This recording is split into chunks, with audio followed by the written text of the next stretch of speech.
dipermainkan oleh negara manapun. Maka Bung Karno mengajukan syarat. Dialog pun terjadi antara Bung Karno dan Khrushchev. Saya mau datang ke Moskow dengan satu syarat mutlak yang harus dipenuhi. Tidak boleh tidak, kata Bung Karno. Khrushchev pun balik bertanya, apa syarat yang Paduka Presiden ajukan? Bung Karno menjawab, temukan makam Imam Bukhari, saya ingin menziarahinya. Tentu saja Khrushchev yang komunis tulen pun sangat bingung. Siapa Imam Bukhari, pikirnya. Khrushchev segera memerintahkan pasukan elitnya untuk menemukan makam yang dimaksud. Ternyata hasilnya nihil. Khrushchev kembali menghubungi Bung Karno. Maaf Paduka Presiden, kami tidak menemukan makam orang yang Paduka cari. Apa Anda berkenan mengganti syarat Anda? Bung Karno pun tersenyum sinis. Kalau tidak ditemukan, ya sudah, saya urungkan niat untuk ke negara Anda. Mendengar pernyataan Bung Karno, sontak membuat kuping Khrushchev panas memerah. Kalimat singkat Bung Karno ini membuat Khrushchev kecewa. Khrushchev kembali memerintahkan orang nomor satunya untuk memecahkan masalah ini. Akhirnya, setelah melalui penelusuran yang teliti, serta mengumpulkan informasi dari orang-orang tua muslim di sekitar Samarkand, akhirnya makam imam besar kelahiran kota Bukhara tahun 810 Masehi itu ditemukan. Imam Bukhari yang memiliki jasa begitu besar bagi agama dan umat muslim itu dimakamkan di Samarkand pada tahun 870 Masehi.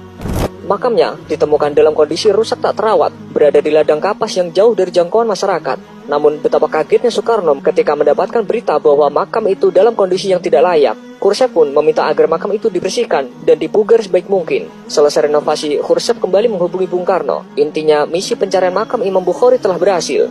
Sambil tersenyum, Bung Karno mengatakan, baik, saya akan datang ke negara Anda. Akhirnya, setelah sebulan sejak penemuan dan pemugaran makam tersebut, Soekarno bersedia berkunjung ke Soviet. Dengan naik kereta api, Soekarno tiba di kota Samarkand pada tanggal 12 Juni 1961. Ribuan orang menyambut kehadirannya. Di sepanjang jalan, penduduk menyambutnya dengan meneriakkan nama Indonesia dan Soekarno sambil mengibarkan bendera merah putih.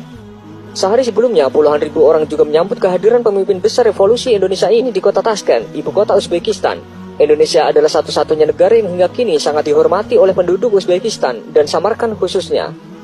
Sejak Bung Karno tiba pada malam hari, beliau langsung membaca Al-Quran sampai pagi hingga beliau tidak tidur. Saat ditemukan makam dalam kondisi tidak terurus, Soekarno meminta pemerintah Uni Soviet agar segera memperbaikinya. Ia bahkan sempat menawarkan agar makam dipindahkan ke Indonesia apabila Uni Soviet tidak mampu merawat dan menjaga makam tersebut.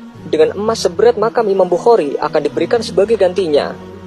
Persilahan yang berkembang di Uzbekistan menyebutkan berkat Soekarno, makam Imam Bukhari dipugar besar-besaran. Dulunya makam itu tidak terlihat kemegahannya, tetapi jelang ziarah Soekarno, makam dibersihkan dan direnovasi hingga tampak megah. Sejak saat itu, pihak Barat pun menilai kunjungan Soekarno ke Moskow tak hanya untuk urusan politik, melainkan juga ziarah. Dan hal ini juga menunjukkan kepada mata dunia bahwa Indonesia tidak bisa diatur.